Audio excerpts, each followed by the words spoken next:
Hello everyone, today we're going to be doing downward dog. So first we're going to start with our paws in front of us, do a big stretch. Then we're going to go onto all fours and we're going to push our feet back, do a big stretch. We're going to take some deep breaths here.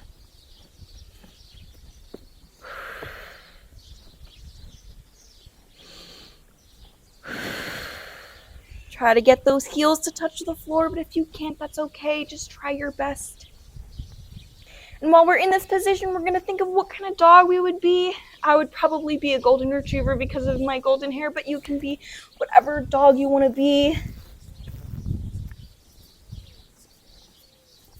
Maybe make the sound that you think that dog would make, what kind of woof it would make. Keep going, we're almost there. Wonderful. Thank you so much for joining me today. I hope you have a wonderful rest of your day. Bye.